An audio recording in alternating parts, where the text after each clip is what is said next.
Hello नमस्कार साथियों, कैसे आप सभी? उम्मीद करते हैं मस्त होंगे, स्वस्थ होंगे। तो एक बार फिर से स्वागत है आपका अपने इस परिवार में जिसका नाम है GK GS by Amit Pandey. आज के संबंध की अगर बात की जाए तो आप भी जानते हैं थ्योरी वाले टॉपिक में यहाँ पर एक बार फिर से आपका स्वागत है।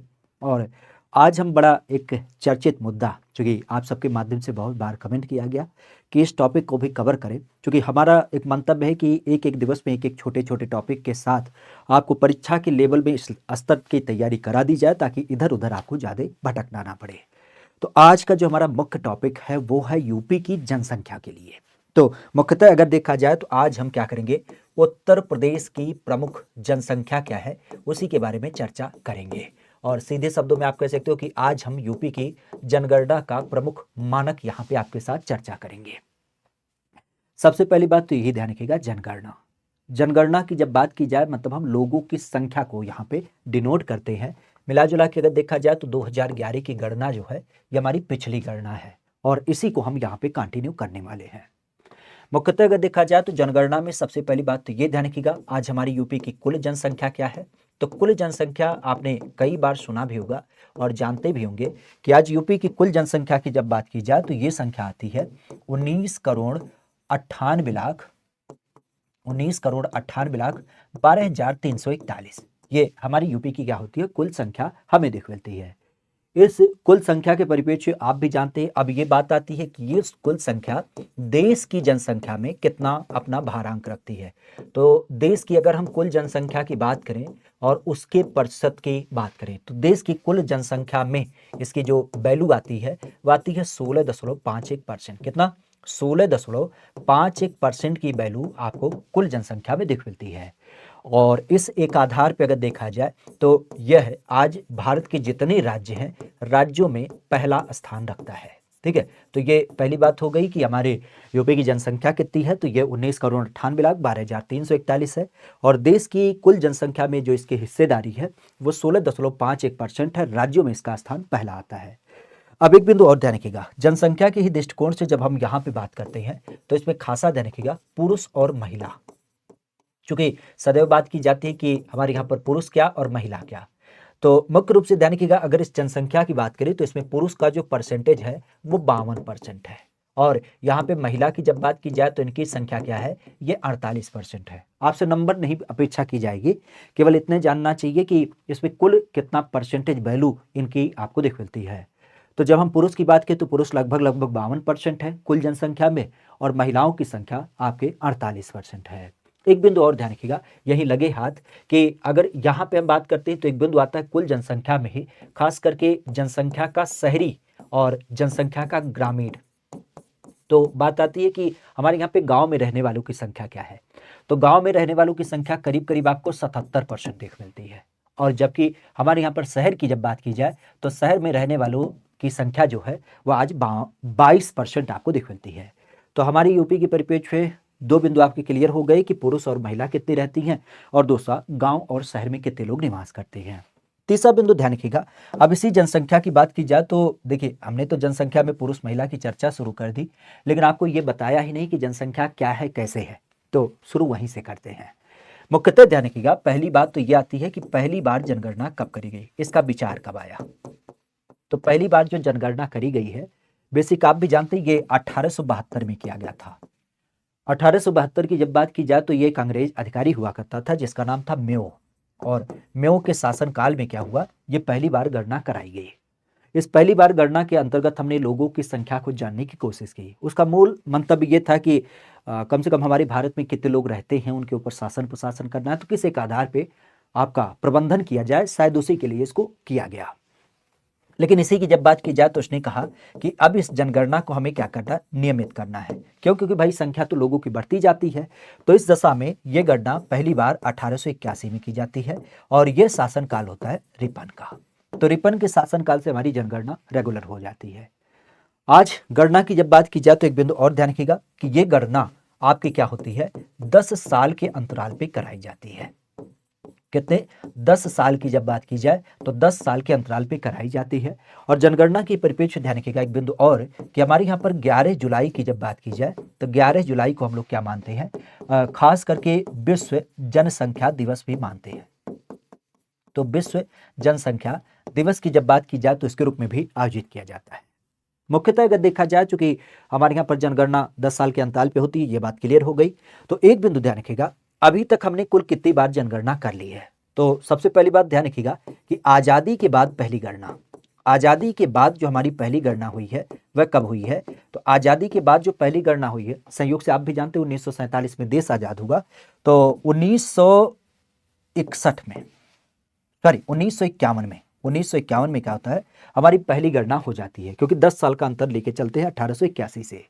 और इसकी जब बात की जाए तो ये किस नंबर की है, तो ये आप कह सकते हो कि हमारे यहाँ पर 1951 में पहली बार होती है आज़ादी के बाद।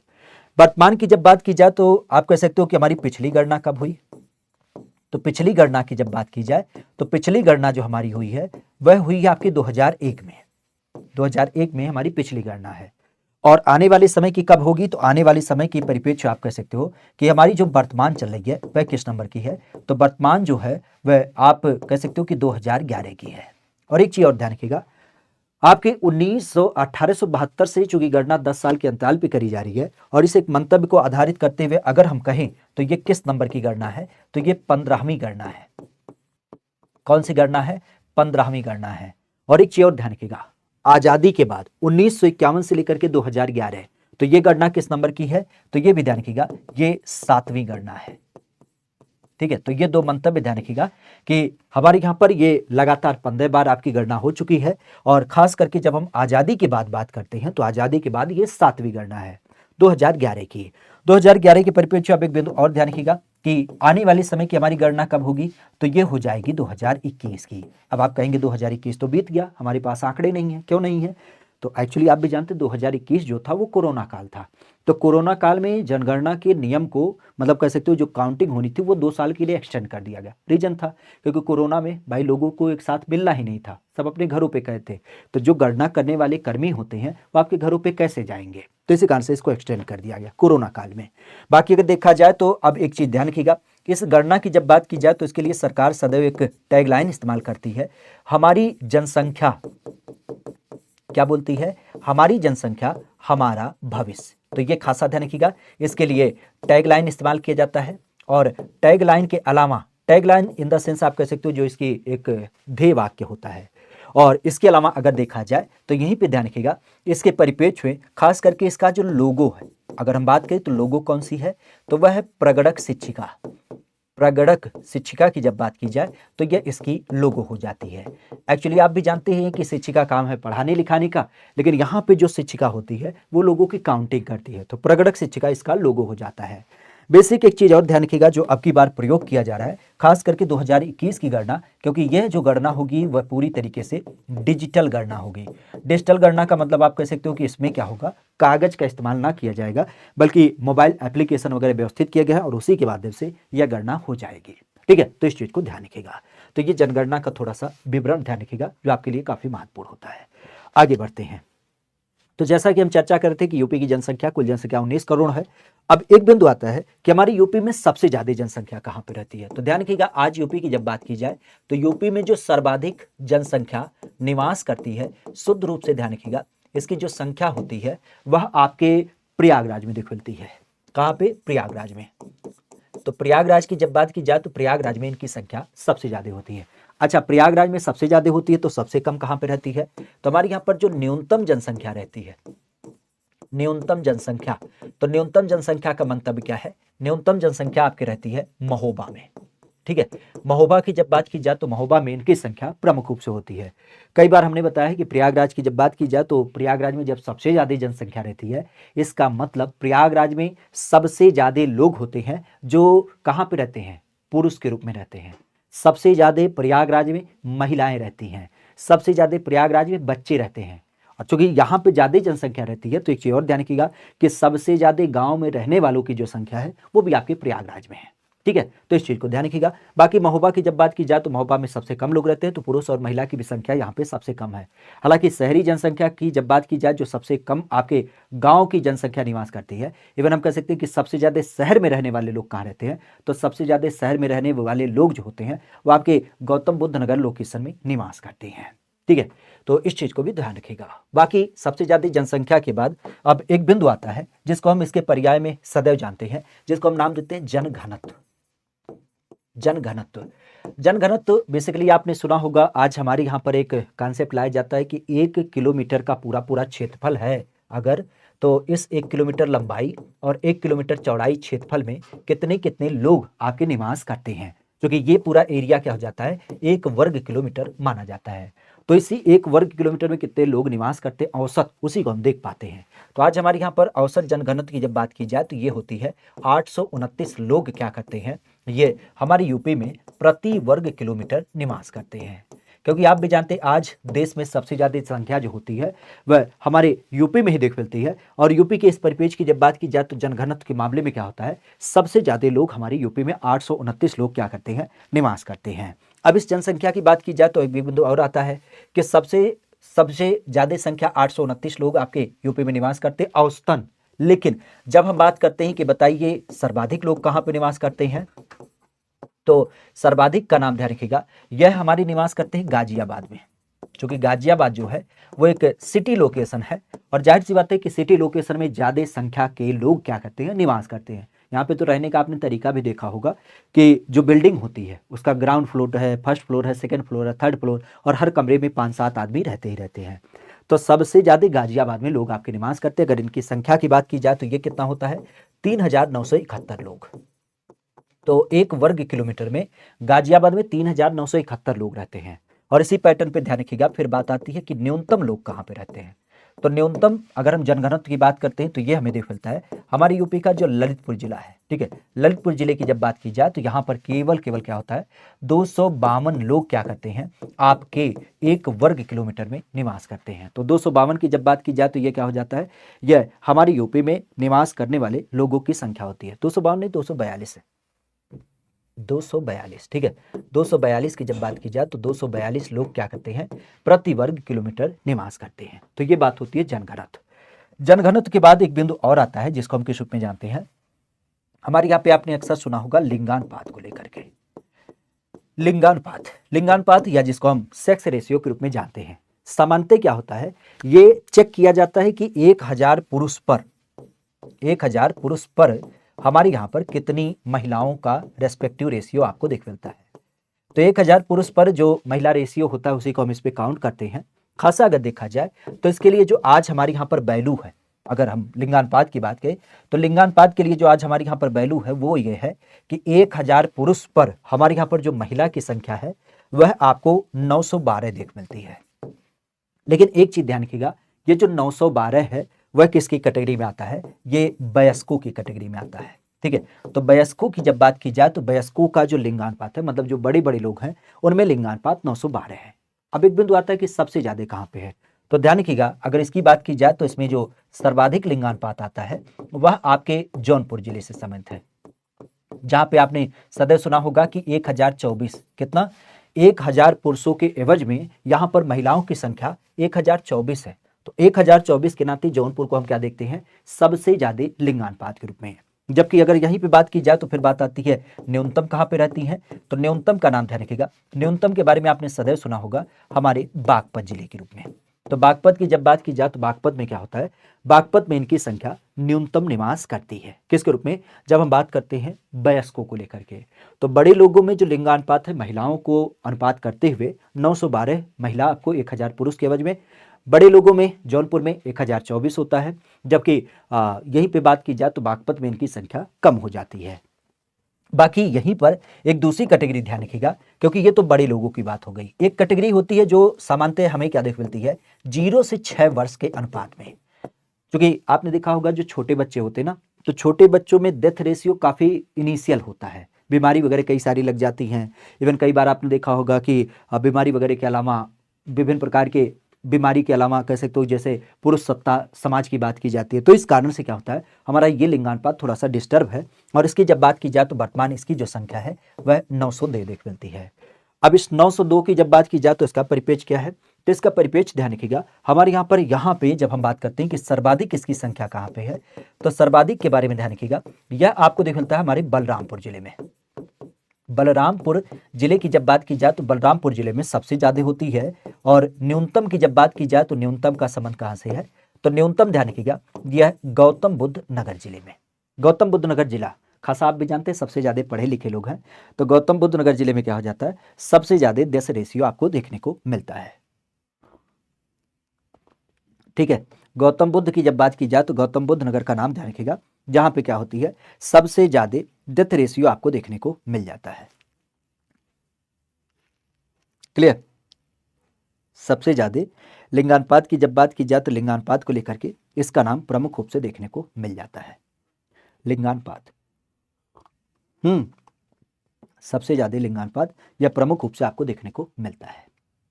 अच्छा, एक चीज गड़बड़ हो रहा था यहाँ पे, ये वाला गौतम बुद्ध नगर इसमें है, माफी चाहते हैं, गौतम बुद्ध नगर बड़े लोगों में है, और बच्चों की जब बात की जाए तो बच्चों में आपका बागपत है। ठीक है, क्षमा चाहते हैं, जब हम बात करते हैं किसको लेकर के, लिंगानुपात को लेकर के, तो सबसे ज्यादा जब बड़ों की बात की जाए तो बड़ों में जौनपुर सबसे ज्यादा हो जाता है, न्यूनतम गौतम बुद्ध नगर में है, और 0 से 6 की जब बात की जाए तो सबसे ज्यादा बलरामपुर में है, और न्यूनतम की जब बात की जाए तो ये आपके बागपत में होता है। ठीक है, तो ये बात होती है लिंगानुपात।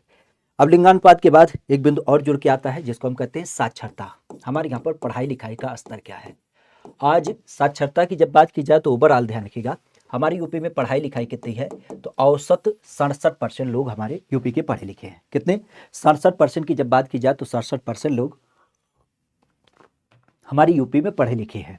और इस 67% की जब बात की जाए तो इसके मानक के आधार पर ध्यान रखिएगा, बात आती है सबसे ज्यादा कहाँ पढ़े लिखे हैं, तो सबसे ज्यादा पढ़े लिखे हैं गौतम बुद्ध नगर के लोग के। सीधी सी बात, क्योंकि गौतम बुद्ध नगर शहरी लोकेशन है, दिल्ली के पास पड़ता है, अवेयरनेस ज्यादा है, तो यहाँ पे ज्यादा पढ़ाई लिखाई है। और सबसे कम की जब बात की जाए तो सबसे कम कहाँ पढ़े लिखे हैं, तो ये आपके श्रावस्ती में। तो श्रावस्ती की जब बात की जाए तो श्रावस्ती में सबसे कम पढ़े लिखे लोग आपको देख मिलते हैं। अब इसी पढ़ाई लिखाई की जब बात की जाए तो उसमें भी दो कैटेगरी होती है, एक आपने सुना होगा पुरुष। अब एक चीज क्लियर है कि अगर इसकी बात की जाए तो इसमें 10 को आप क्या करिएगा, माइनस ऐड कर दीजिएगा, तो 10 ऐड करेंगे तो कितना आएगा, 67 में 10 ऐड करेंगे तो ये 77% आ जाएगा। मतलब आज जो हमारे पुरुष की औसत पढ़ाई लिखाई का स्तर है वो 77% है, और इनमें भी जो सबसे ज़्यादा है वो कहाँ पे है, तो इनके संख्या की जब बात की जाए तो इनकी संख्या जो आज सबसे ज़्यादा है वह आपको गौतम बुद्ध नगर जिले में देख मिलती है। और फिर बात आती है इनकी संख्या सबसे कम कहाँ पढ़ी लिखी है, तो ये आपके श्रावस्ती में पढ़ी लिखी है। ठीक है, तो पहला बिंदु आ गया कि पुरुष कितने पढ़े लिखे हैं, 77% पढ़े हैं, जिसमें गौतम बुद्ध नगर में सबसे ज्यादा और श्रावस्ती में सबसे कम होते हैं। फिर इसी के मानक को ही आधारित करते हुए अगर हम यहाँ पे महिला की बात करें तो महिला का स्तर क्या है, तो खासा ध्यान रखिएगा कि जिस तरीके से पुरुष में आपने 10 जोड़ा तो यहाँ पे 10 माइनस कर दीजिए, तो कितना आएगा, 67 में से 10 माइनस करेंगे तो ये आ जाएगा 57%। तो आज हमारी यूपी में जो पढ़ाई लिखाई है महिलाओं का वो 57% है, और 57% के एवज में हम कह सकते हैं कि हमारे यहाँ पर जो सबसे ज़्यादा पढ़ाई लिखाई है महिलाओं का वो कहाँ पे है, वो आपके कानपुर नगर में पड़ता है, कानपुर नगर में सबसे ज्यादा।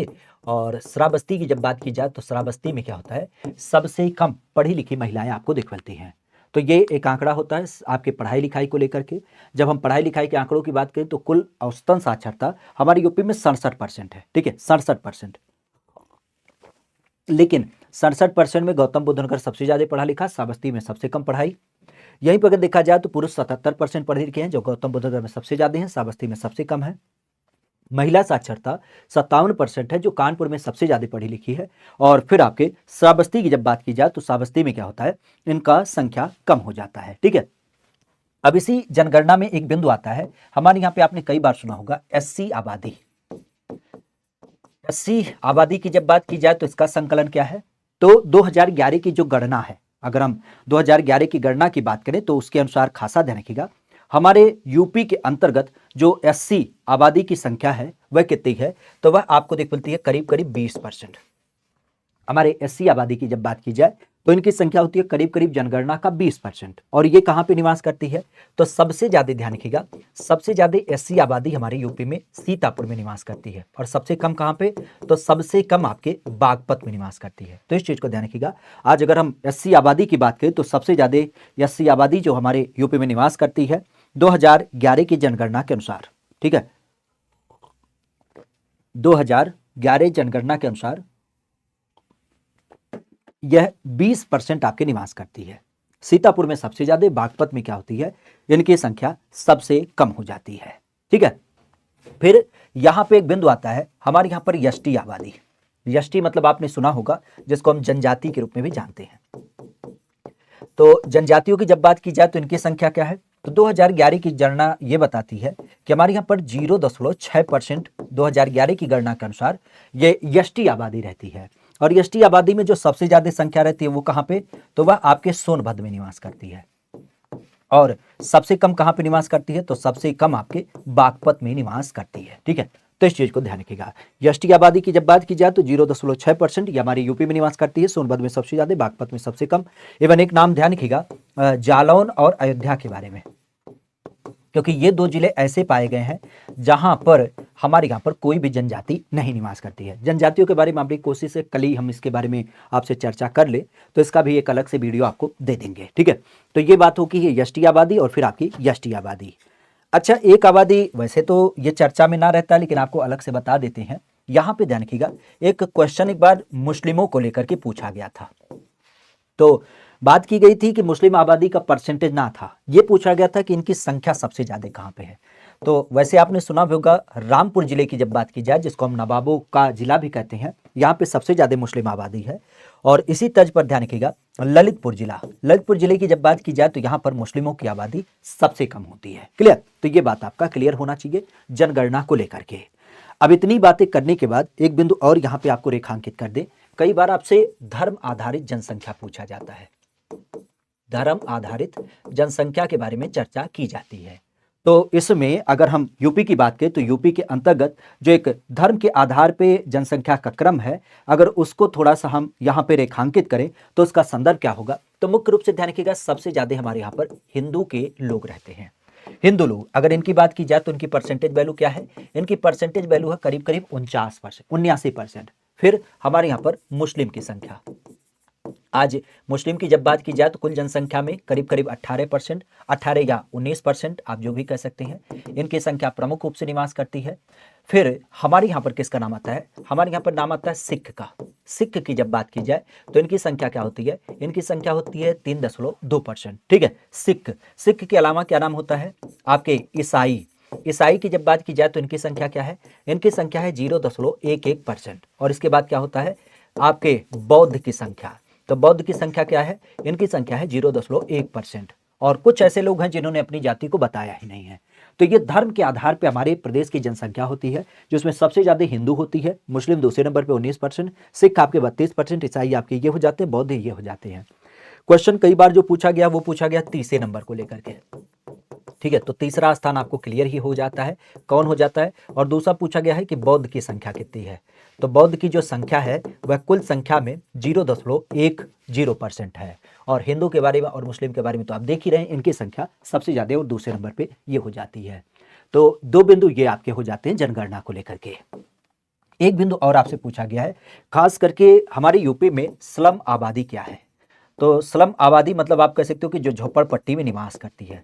पहली बात तो ये ध्यान रखिएगा स्लम आबादी सबसे ज्यादा कहाँ निवास करती है, तो उसके लिए तो आप भी जानते हैं महाराष्ट्र, क्योंकि क्या नाम है AR रहमान, उनको तो कौन सा पुरस्कार मिला था, अरे वो क्या बोलते हैं, ऑस्कर, उसी फिल्म के लिए मिला था।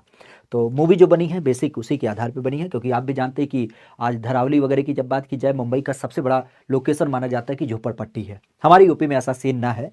हमारे यूपी स्लम आबादी के मामले में अगर राज्यों की बात करें तो राज्यों के मामले में चौथा स्थान रखता है, क्योंकि पहले पे महाराष्ट्र है, दूसरे की जब बात करें तो आंध्र प्रदेश है, तीसरे पे पश्चिम बंगाल है और चौथा हमारी यूपी का स्थान है। लेकिन हाँ, चौथा स्थान होने के बावजूद हमारे यहाँ पर अगर देखा जाए तो सबसे ज्यादा स्लम आबादी कहाँ रहती है, ये जरूर ध्यान रखिएगा, मेरठ में रहती है। बस इतना ध्यान रखिएगा कि हमारे यूपी में स्लम आबादी मेरठ में रहती है सबसे ज्यादा, और चौथा स्थान हमारी यूपी का है। अब स्लम आबादी के बाद एक बिंदु और आपको याद आना चाहिए, क्योंकि आंकड़े कई बार हमसे पूछे गए हैं, किसको लेकर के, ग्रामीण और शहरी को तो हमने स्टार्टिंग में ही बता दिया। एक बिंदु हमसे पूछा गया कि हमारे यहाँ पर जनगणना जब करी गई थी 2011 में, तो उस टाइम पे 10 लाख की संख्या वाले नगरों का क्या संदर्भ था। तो 10 लाख की जब बात की जाए तो 10 लाख से ज्यादा संख्या वाले नगर निगम कितने थे, तो इनका नाम ध्यान रखिएगा, इनकी संख्या थी 7। हमारे यहाँ पर जब हम 10 लाख की नगर की बात की तो इनकी संख्या थी 7। और यहीं पर अगर देखा जाए तो 10 लाख से अधिक जनसंख्या वाले 10 लाख से अधिक जनसंख्या वाले जो खास करके आप कह सकते हो जिला थे, अगर उनकी बात की जाए तो जिलों की संख्या कितनी थी, तो इन जिलों की जो संकल्पना थी वो थी 71 जिले, सॉरी 71 करें 12 जिले, ठीक है। 12 जिलों की जब बात की जाए तो 12 जिले इसमें शामिल थे। एक्चुअली एक चीज और ध्यान रखिएगा यहीं पर ही कि जब 2011 की गणना हुई थी तो उस टाइम पे हमारे यूपी में 75 जिले नहीं थे, उस टाइम पे केवल केवल आपके 71 जिले थे, ठीक है। ये भी महत्वपूर्ण बिंदु आता है कि जब हमारी जनगणना कराई गई थी तो उस दशा में हमारे यूपी की जब बात की जाए तो हमारी यूपी में क्या थे, केवल केवल आपके 71 जिले थे। और 71 जिलों की जब बात की जाए तो इन्हीं 71 जिलों के गणने आपके क्या किए गए थे, कराए गए थे, ठीक है। तो 71 जिलों का नाम आपको प्रमुख रूप से देखने को मिल जाता है, तो इस चीज को ध्यान रखिएगा। तो जनगणना 2011 के अनुसार 71 जिले हमारे यूपी में थे। 10 लाख से ज्यादा जनसंख्या वाले नगर निगम 7 आते हैं, और 10 लाख से जनसंख्या की जब बात की जाए जिलों की संख्या तो आपके 12 आती है। 71 जिलों की गणना करी गई थी, ठीक है।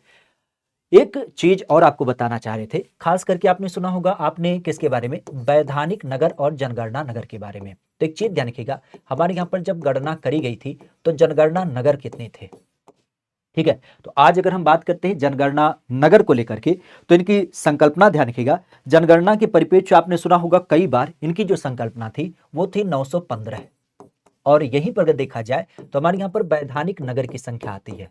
तो वैधानिक नगर की जो संकल्पना है वह क्या आती है, तो वैधानिक नगर के बारे में आपने सुना होगा, ये 638, कितने हैं, 638। तो आज अगर हम अपनी यूपी की बात करें तो 648 है, 648, और फिर आपके जनगणना नगर तो इनकी संख्या 915 है, ठीक है। एक बिंदु यहां पे और आता है कि सबसे ज्यादा नगर कहां पे थे, तो सर्वाधिक जनगणना नगर की जब बात की जाए तो यह आपने सुना भी होगा, इनकी जो संकल्पना थी सर्वाधिक जनसंख्या नगर क्षेत्र की जब बात की जाए तो वो कहां पे थे, वो आपके बनारस में थे। बनारस की जब बात की जाए तो बनारस में 12 थे। एक्चुअली सीधा सा इसको कॉन्सेप्ट समझिएगा, जब भी जनगणना करी जाती है तो एक अकेला व्यक्ति तो करता नहीं है, हर एक व्यक्ति को जोन दिया जाता है कि इस लोकेशन की आप करेंगे, इस लोकेशन की आप करेंगे, इस लोकेशन की आप करेंगे। तो इसको एक समझ सकते हैं कि सेक्टर में डिवाइड किया जाता है, जैसे आपके गांव घर में खेत होते हैं कि इस खेत में ये रखा जाएगा, इस खेत में ये रखा जाएगा अनाज उत्पादन के लिए, और सिंचाई करने में सुविधा होती है। तो गणना करने के लिए ऐसे हमारे पूरे प्रदेश को क्या किया जाता है, सेक्टर में डिवाइड कर दिया जाता है ताकि हम आसानी से गणना कर पाएं। तो जो वैधानिक नगर की संख्या थी वो 648 आती है, और जनगणना नगर 915 आते हैं, जिसमें सबसे ज्यादा जो आपकी संख्या थी वो आपके बनारस में 12 आती है, ठीक है। तो इन सारी चीजों को ध्यान रखिएगा। बाकी एक चीज और ध्यान रखिएगा, क्योंकि जनगणना 10 साल पे करी जाती है तो एक क्वेश्चन आता है कि हमारे यहाँ पर दशकीय वृद्धि क्या है, ठीक है।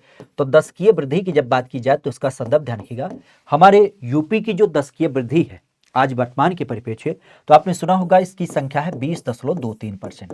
अब आप कहेंगे दशकीय वृद्धि क्यों कहते हैं, क्योंकि अभी हमने शुरू में ही बताया कि हमारे यहाँ पे जो जनगणना काउंट की जाती है वो 10 साल के अंतराल पे आती है। तो 10 साल में कितनी हमारी ग्रोथ हुई है, जैसे आप लोग CISI पढ़ते ना, 1 साल 2 साल 3 साल का ब्याज, क्योंकि ये 10 साल पे आपकी काउंट की जाती है, तो 10 साल में ओवरऑल क्या वृद्धि रही उसी को हम इस पे देख पाते हैं। तो दशकीय वृद्धि जो रही वह हमारी 20.23% के दर से हमें देखने को मिलती है।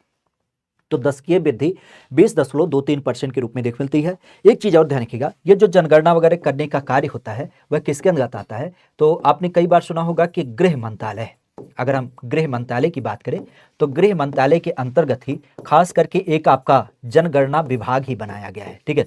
तो जनगणना विभाग की जब बात की जाए तो उसी के अंतर्गत क्या होता है, एक जनगणना आयुक्त होता है जो मुख्य रूप से क्या करता है, इस कार्य को संचालित पूरी तरीके से करता है। तो इन सारे कामों की जब बात की जाए तो इन सारे कामों को संचालित करने के लिए इसका नाम प्रमुख रूप से हमें देखने को मिलता है, ठीक है। तो इस चीज को ध्यान रखिएगा।